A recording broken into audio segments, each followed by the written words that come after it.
ng mamamayan, hindi lamang sa lungsod ng Quezon City, kundi mismo bilang mamamayang Pilipino. Nandito na po si Tatay Rani.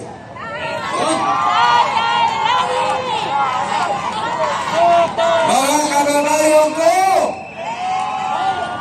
gising na! Ito po ang pinakawalang hiyang administrasyon sa ating kasaysayan.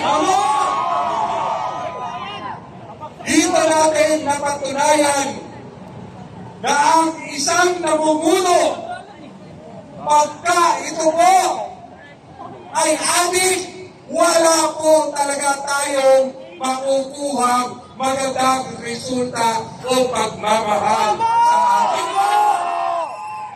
Nakakalungkot po ditong mga nakaraang araw, nakiusap ang adik na si Bongbong Marcos kay Senador Marcoleta. Sinabi niya, Senador, naniniwala ako sa integridad mo,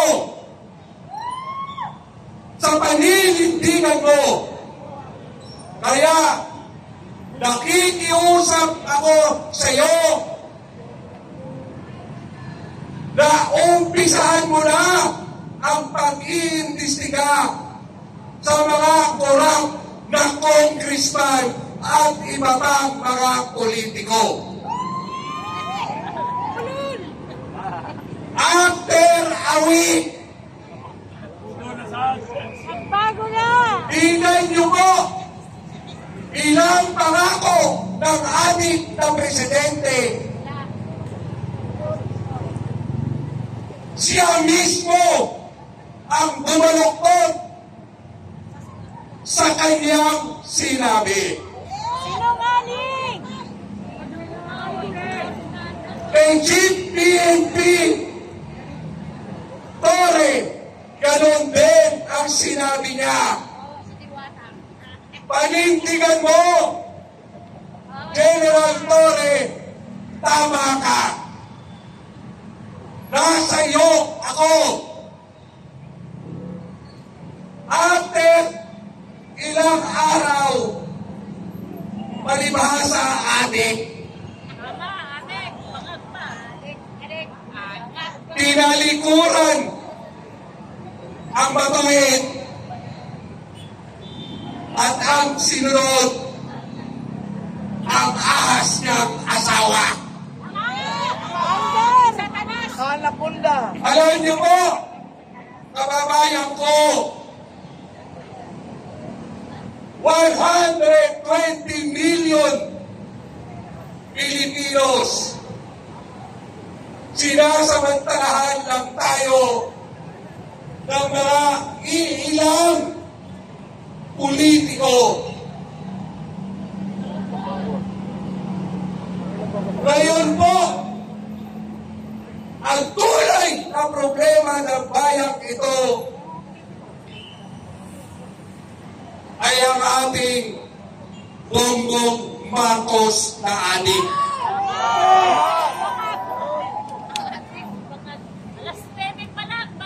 Dito ko po lagi ko sinasabi, nung kapitan pa lang ako ng Barangay Batasan Hills, maraming adik, maraming malungkot, maraming skalawag na pulis. Tinayuan, ipinaglakak ko ang aking mga kabarangay. At muli ko sinasabi, ang mga adik dapat din namang tulungan. Sa Quezon City nga, ang biktima ng droga, ang tawag namin yan, health problem na. Mga kababayan ko, ilang pangako pa ba ang gusto nyong marinig? ilang bigong pangako. Dito natin mapapatunayan tama si President Duterte na ang salot sa bayang ito, salot sa pamilya ay droga. Tamo! Pag may adik kang membro ng pamilya, lahat kayo mabuproblema. Pag wala nang manakaw sa pamilya, sa kapitbahay na nagnanakaw. Tamo! Pero itong adik na presidenteng ito, naiiba sa lahat ng adik.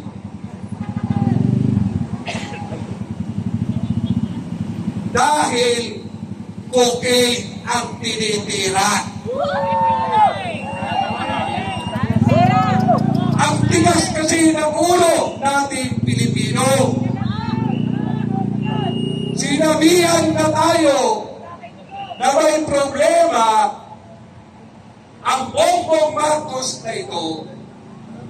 At yung problema na sinasabi sa kanya, adik siya, hindi lang naman ngayon yan. Kahit noong teenager pa yan, issue na sa kanya yan. Kaya lang tayong mga Pilipino, maawain tayo. Mahilig tayo magbigay ng second chance. Dahil naniniwala ang Pilipino na lahat ay may pagbabago. Pero ang problema ng pamilyang ito, never na nagbago.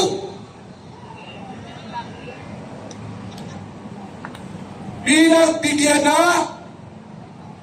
ng mamamayang Pilipino na ibangon niya ang reputasyon ng pamilya nila. Pero dahil adik nga, hindi lang sa cocaine ang problema, pati na sa pera ng bayan. Tamo! Adik na nga, Nagnanakaw ka! under pa sa asawa. Buti sana kung mistisa ang asawa.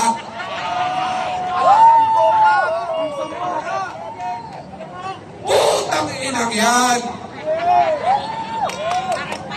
Ano pa bang katibayan ang hinihintay natin para tayo magising? Ito po, panahon na ito, hindi politika ang pinag-uusapan natin. Ang pinag-uusapan natin, ang kawalang-iyaan, mga anomalya at pagnanakaw sa pera ng bayan. Tamo! Kayong lahat dito, ninakawan tayo ng pamilyang ito at ng mga congressman naman sa pamumuno ng walang hiyang Speaker Romualdez na yan.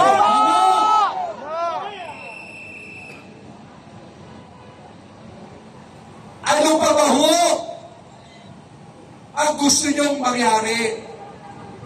Kahit sa ibang bansa, wala na tayong dignidad.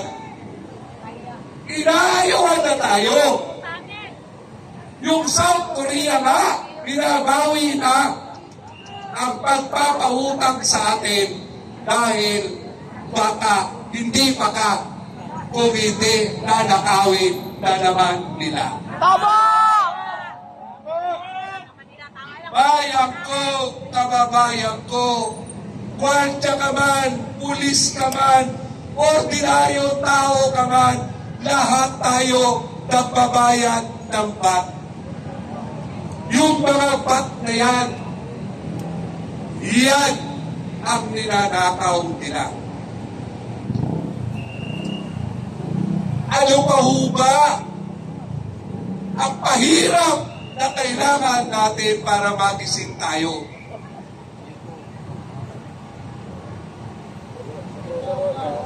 Ulat sa pulba, eto ba tayong mga Pilipino, kahit tong panahon pa, nilabayani natin si Jose Rizal na ang kalaban natin ay kapwa Pilipino.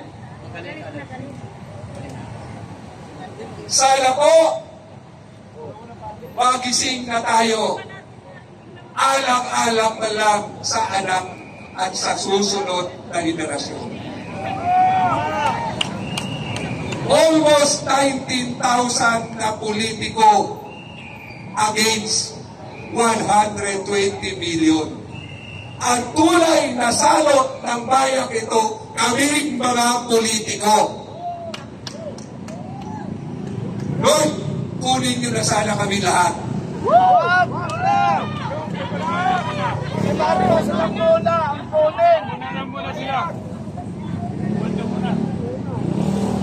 Pakiusap po, tumatayo ako rito bilang isang tatay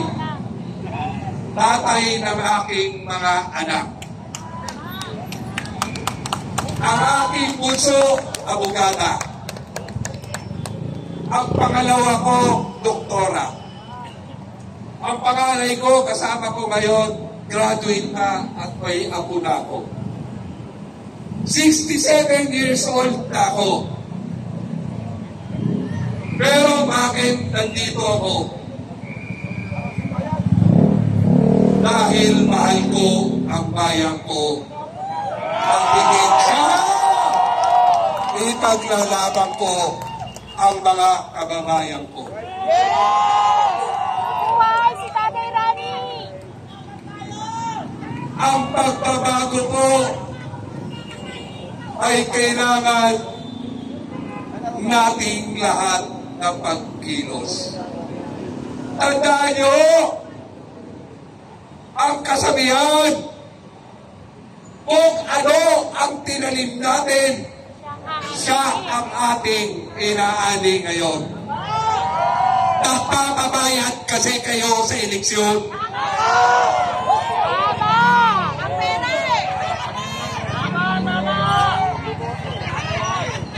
Sa halagang 1,000, halagang 1,500, kahit hindi nyo kakilala, binoboto nyo pa. Tingnan nyo ngayon yung mga congressman ninyo. Meron namang hindi na nanalo ng congressman.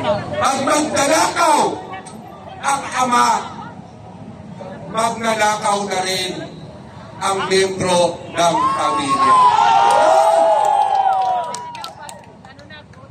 Gusto nyo po ba ang mabaon na tayo? Baon na ho tayo sa utang. Puro baon, walang ugot. Pero bakit hanggang ngayon, ibig-balikat pa rin kayo para hinihintay nyo na may magbayad sa inyo, kaya sasama kayo sa rally. Tama!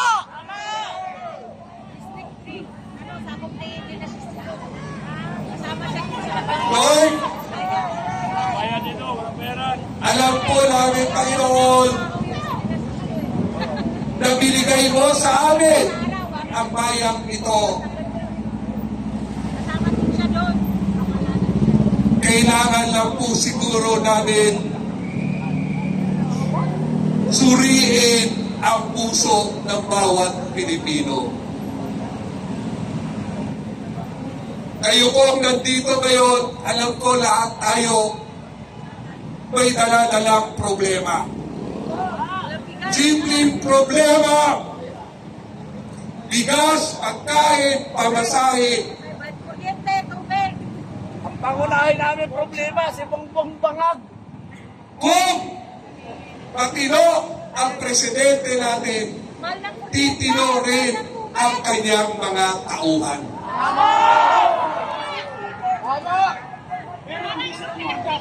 Ang krisis ng bayang ito, leadership crisis. Pinaparusahan pa tayo ng Diyos.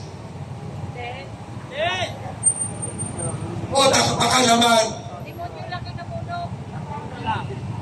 hinihintay na matuto tayo, magising tayo para patalsigin natin ang adik na presidente, ang adik na nakatira sa Malacanang.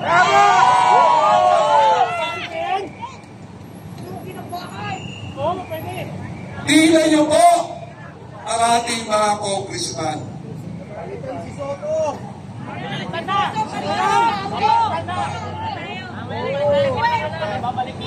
Alam nyo, lahat tayo dito ay ibabaon at ibabaon kung hindi natin ibubulat ang puso at isip natin. Parang awa na po ninyo. Mahalin natin ang bayan natin. Kung mahal natin ang bayan natin, bakit hindi natin ito ipinaglalaban?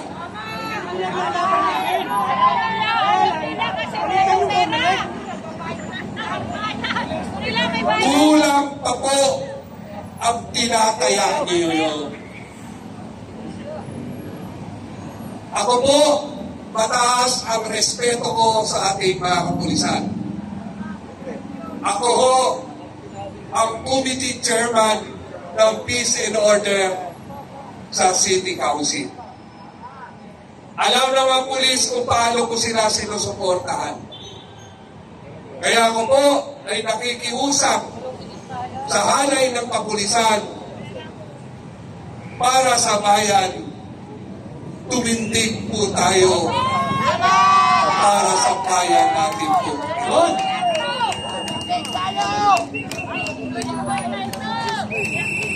Habang hindi tayo kikibo, pagsasalita, kikilos, itong mga mabilangginan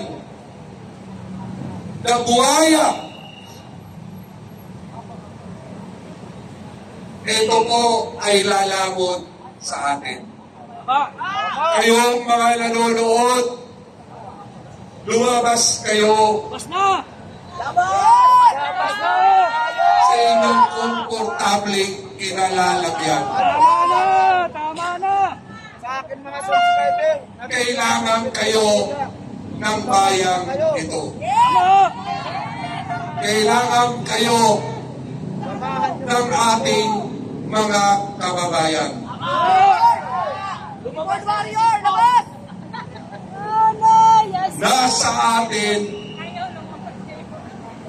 ang gawa, nasa Diyos ang awa.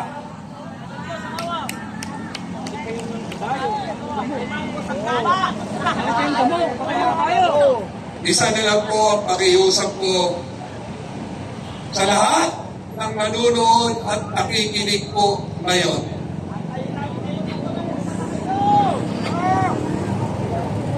May pagmamahal pa po ba kayo sa bayan ito? Iniisip mo ba ang pamilya mo na ngayon pa lang hirap na hirap ka nang magtaguyod? Ikaw, sir, mamang pulis, alam ko, nire-respeto namin ang sagisag ng uniforme nyo. Pero may tungkulin din kayo sa bayang ito na ipaglaban nyo ang tama. Huwag maging tuta! Huwag maging tuta! Sa mga Gen Z, sa mga Gen Z, Laban! sa mga kabataan, Nagagamit sila eh. Hindi nagpapagamit. Galing ako lagi dito sa Krami. tingnan nyo ang inyong mga magulang. Sa akin doon, 60-40 na. 40 Di ba hirap na? Oo, wala ka nagpapagamit. Hirap na si tatay na pakainin kayo. Tama! Hirap nang itaguyod ang pag-aaral nyo. Tama, totoo yan. Samantalang obligasyon ng gobyerno na tulungan kayo.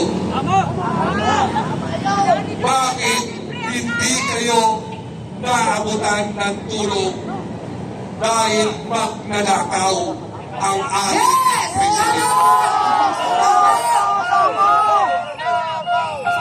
Pag magnanakaw ang presidente, magnanakaw din ang kanyang mga kawani. At dahil alam ng mga congressman na magnanakaw ang presidente, Bongbong salot! kaya sila ay nagnakaw na rin. Sino ang kawawa? Ang mga ordinaryong taong bayan. Tama! Ang gobyerno ay binubuo ng pamilya. Obligasyon ng gobyerno tulungan ang bawat membro ng pamilya. Pero dahil adik ang namumuno sa atin, walang pakialam sa taong gobyerno.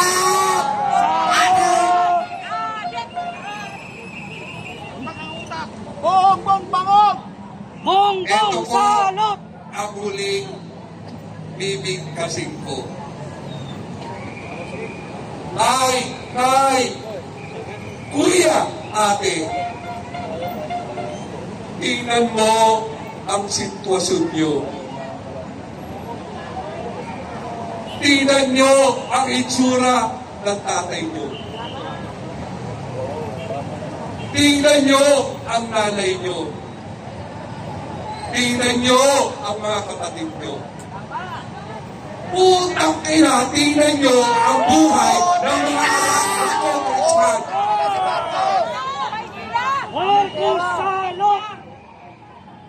Putang ina, tingnan nyo ang anak ng mga district engineer ng DPWH. Itaas ang sahod ng mga kapulisan! Putang ina natin lahat pag hindi pa tayo nagising.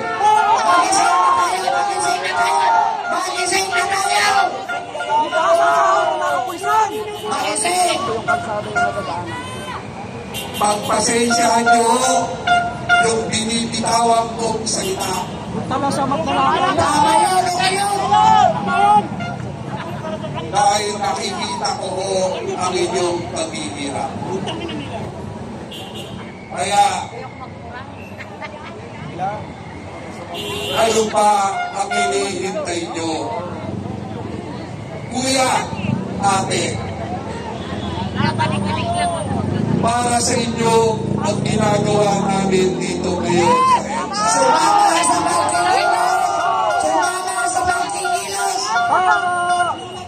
Samahan nyo kami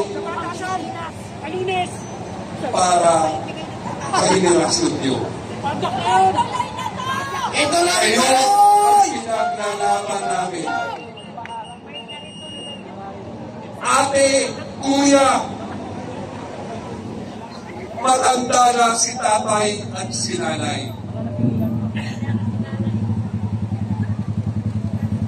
Panginoon, ipuwid mo po lahat ng mga naghihirap ngayon.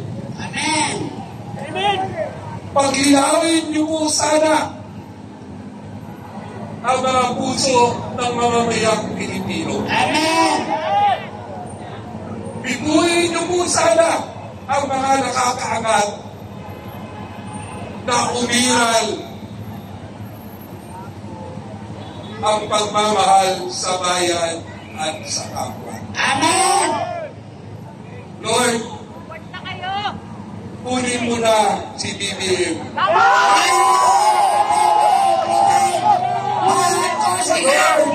Kunin mo na si Speaker.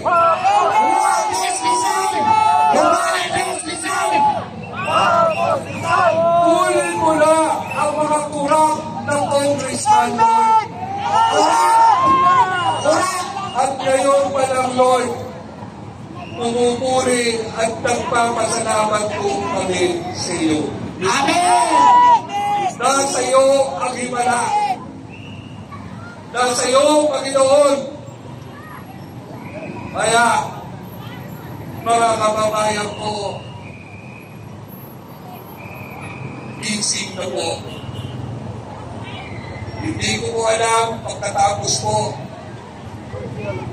ng pagpindig at pagtayo ko rito kung ano ang sasabihin ko. Andito kami! Dito ang taong bayan! Pero hindi ko Tulungin mo kami lahat! pinagsisisihan ang pagpindig ko ito. Titindig kayo lahat! Mabuhay ang Pilipino! Mabuhay ang Pilipinas! Mamatay na ang mga walang yan! Marcos, Marcos, magnanakaw! Marcos, Marcos, magnanakaw! Marcos, Marcos, magnanakaw! Magnanakaw si Marcos! Isipin, final prayer now. At